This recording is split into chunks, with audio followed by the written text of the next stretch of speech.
Practice question set number 22, which really should be numbered practice question set number 20, and really should be labeled concepts 36 and 37. Just a little bit of a typo there.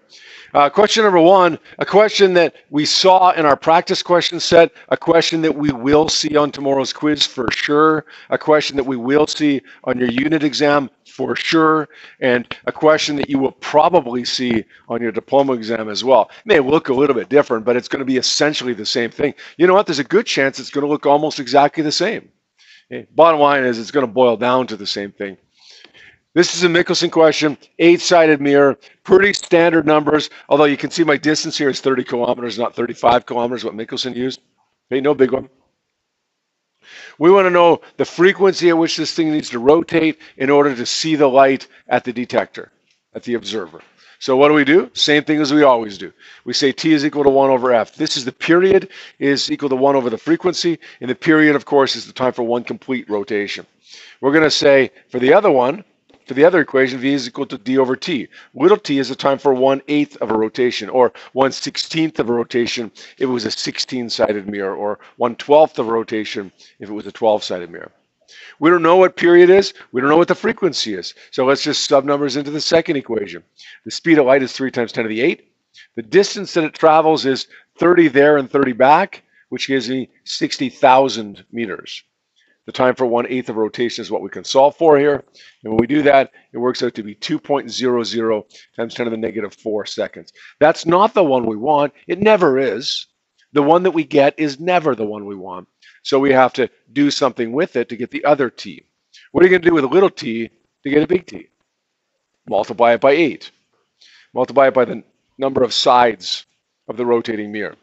So let's take that over here and sub it into this number for the period. So that works out to be 1.6 times 10 to the minus 3, doesn't it? And when I do the math there, it should work out to be 625 revolutions per second, or 625 hertz.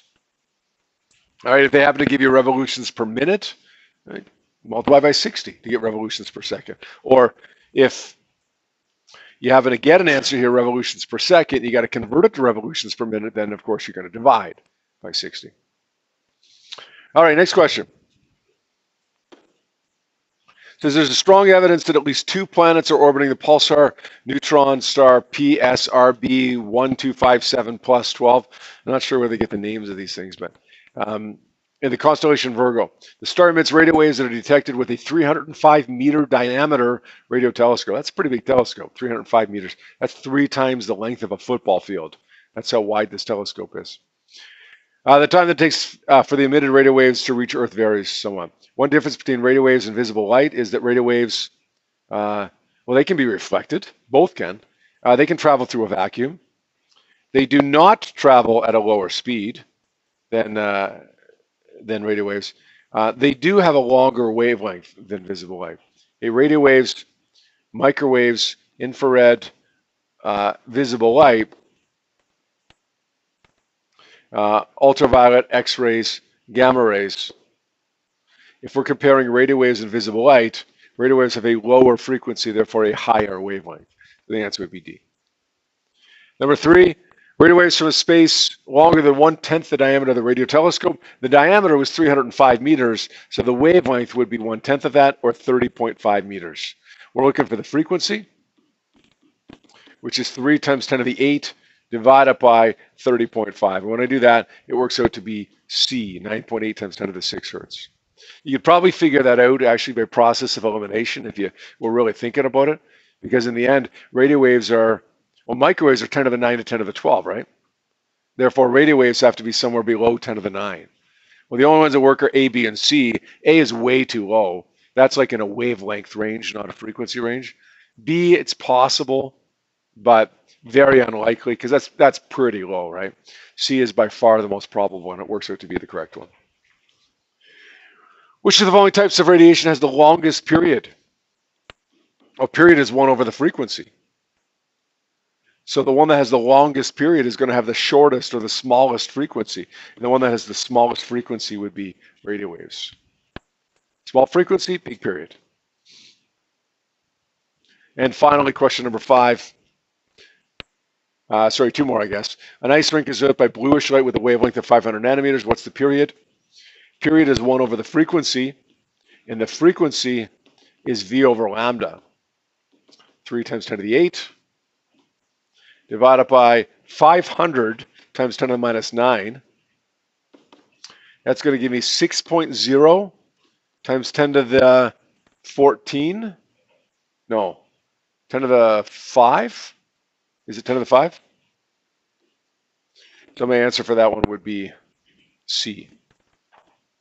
Yep. Yep. Which one? Okay.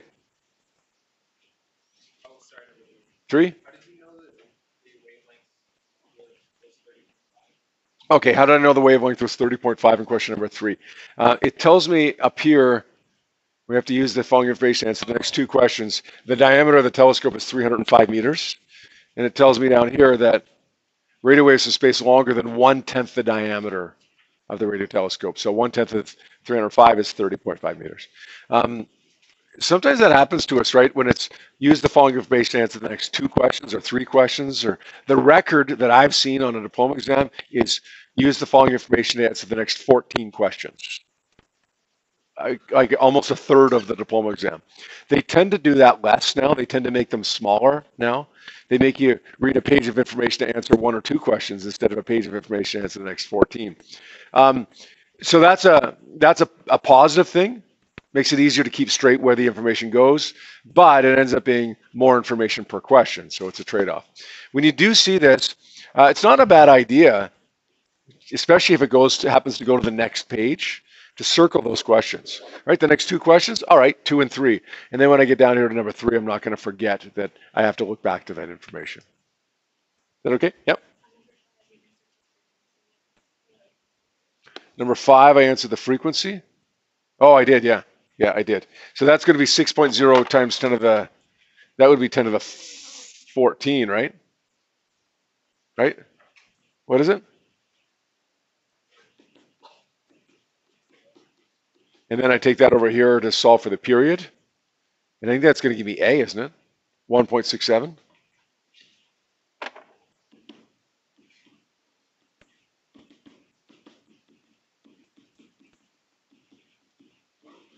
Thank you.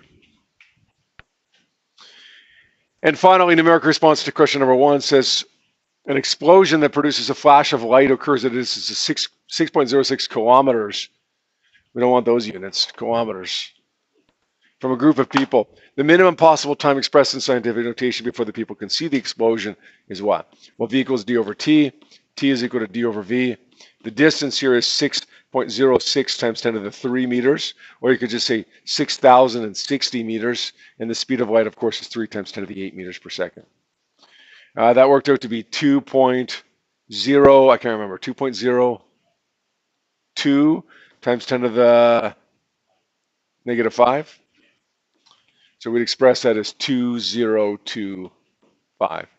If you do happen to get a positive exponent there, well, you know you're wrong, right? Because it tells me that it should be a negative exponent.